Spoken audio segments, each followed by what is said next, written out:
Hey guys, and welcome back to another YouTube video. In this video I'll be going through my tips for round 14, my predictions, etc. Going through how I went in round 13, as it was a pretty good round, as I got the one, game that everyone went wrong in. I got that one right, even though a lot of people said I was going to be wrong. And yeah, I did pretty well this round. Didn't tip the one upset, and I didn't tip Frio, which was a bad one. And obviously didn't tip. I went with the Swans, but they got smoked off the park in the end. So before we get into the video, remember to like and subscribe, turn the notification bell on. We've had some good subscriber growth in the last little bit, so let's continue that and let's get into the video now. So I picked Sydney by 24 in this game, as you can see, and got it 38 points off. St Kilda won by 14. Yeah, a bad pick. I just thought Sydney were going to win this game, to be honest. I thought that, from memory, I think they just, they got dominated, to be honest. They couldn't really press it out of their defensive 50, and St Kilda were just too good. And fair play to St Kilda. I thought Ryan Clark was basically negligible against Wangadi Malira and Sinclair, as they had like 60 touches combined and over 600-700 metres at least, I would think. So he's probably going to get dropped, I would expect.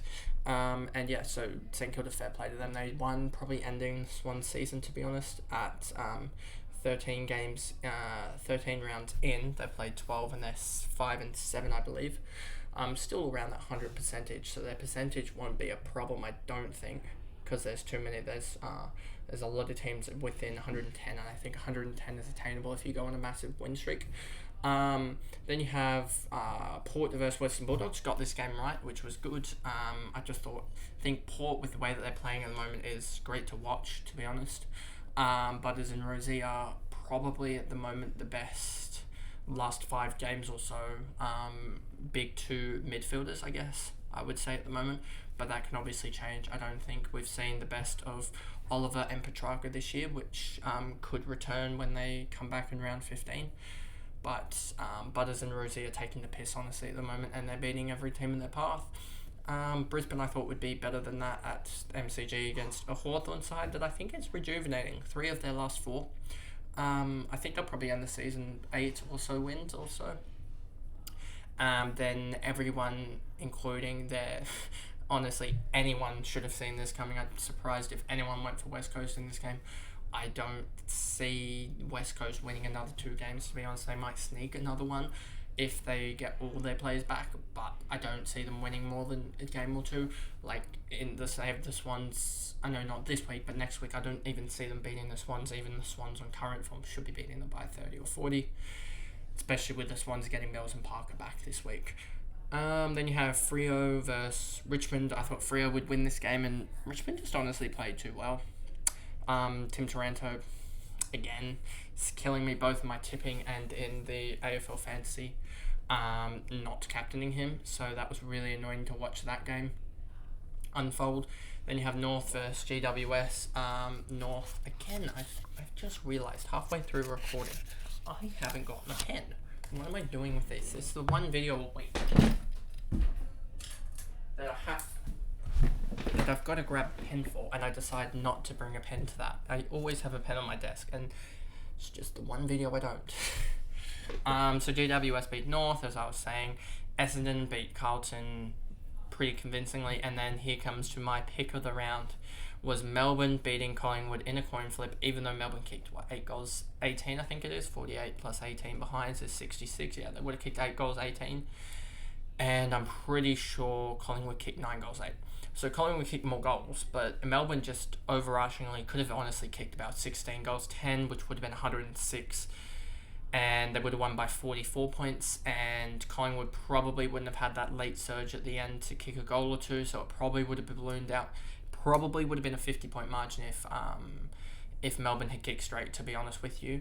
But yeah, I was happy to get the late goal from Nick Dacos for fantasy reasons. But Melbourne I had by 7, and they ended up winning by 4.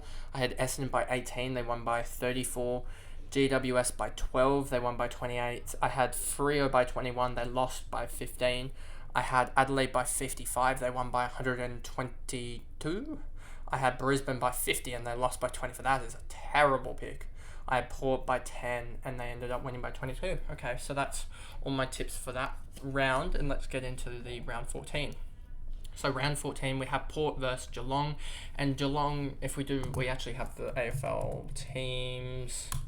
We have the teams line up so we can actually go to and see any returning guys. We have never omitted Mullins injured, Simpson, Tui, so not really anyone coming out of the side too much.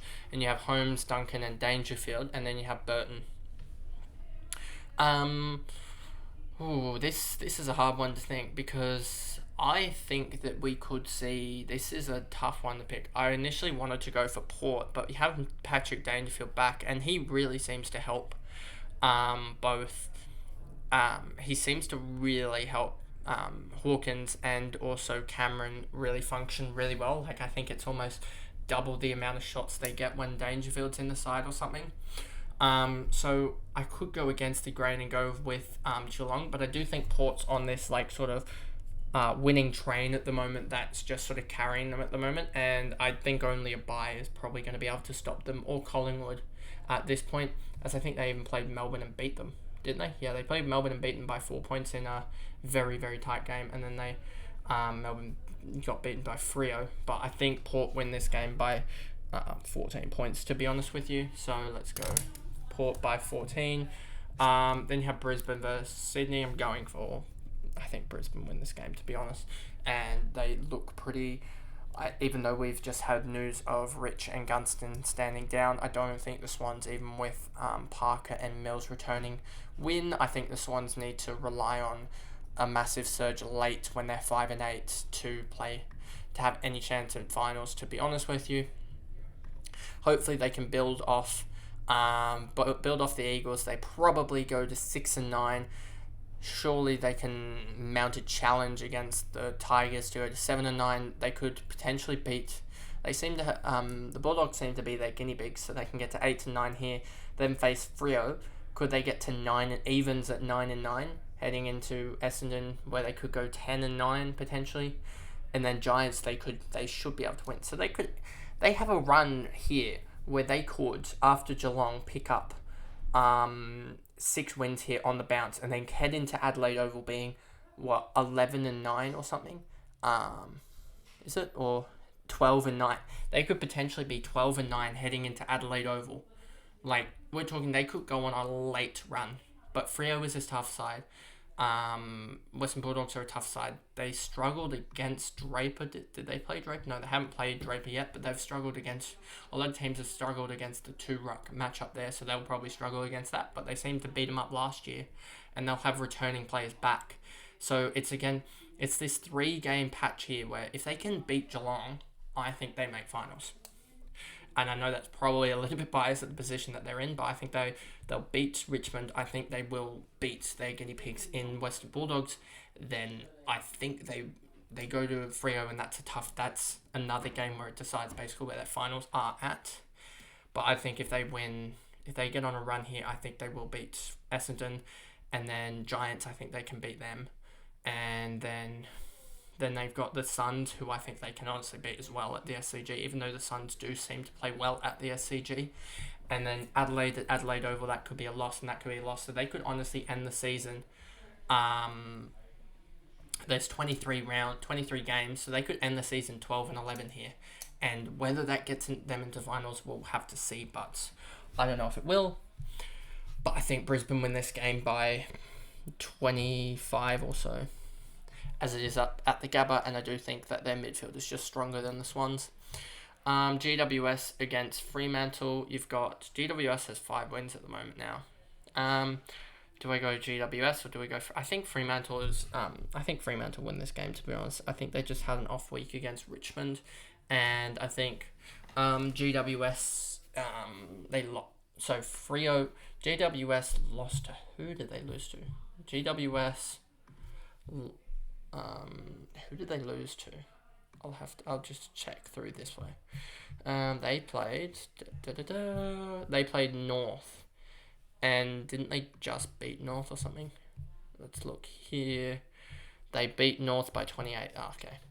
So they played North and beat them by 28. So I do think Freo's going to win this game, and I think Freo win it by, I'd say, like 18 points, 3 goals. Then you have Richmond versus St Kilda, a very interesting matchup, and I do think St Kilda should be the favourites, even though they aren't, by the bookies' sake, the favourites. I do think Richmond did play Freo and beat them, and then played GWS, but beat GWS in a thriller.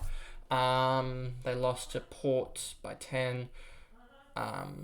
They lost to Loads, Essendon by a point, and they've lost to Geelong pretty comfortably, whereas St Kilda have the bye. They lost to Hawthorn, beat GWS, and lost to Adelaide. I do think St Kilda win this game, even though this is a game that could be a coin flip, to be honest. I think St Kilda win this game, and they return to the top 4, to be honest. Or they couldn't, probably not actually. They won't return to the top 4, given that Brisbane are there as well. So I think they win by 13. Then you have Carlton versus Gold Coast. This is another coin flip. Let me just put the Bulldogs down here because they're going to win. Carlton versus Gold Coast. Do we think we're going to see a reaction from Carlton? Is the big thing. Do we think they're going to be able to kick a winnable score? Because their defence seems to be working at the moment. If we look at here, they conceded 86 to Essendon. They conceded 61 to Melbourne. They conceded 77 to the Swans. They conceded 85. What did they concede in this game? They conceded 79. They've conceded pretty average scores. They just haven't kicked.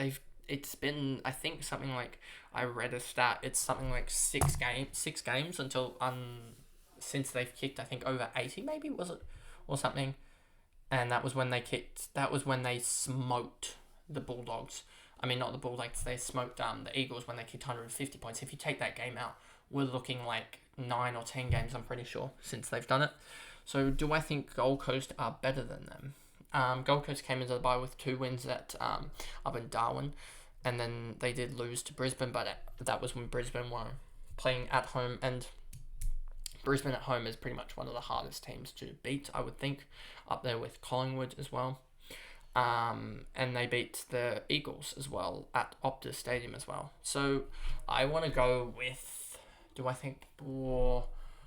I think I'm going to go with Gold Coast, but I think this one is probably the hardest one to pick. I'm going to go with Gold Coast by 11, and then Western Bulldogs should smoke North Melbourne by, I think, 48 points. So those are the tips there, and that's the video pretty much there. I will just submit these tips so that I don't forget. So that's my tipping video there, and I'll see you guys in another video. Thanks guys, goodbye.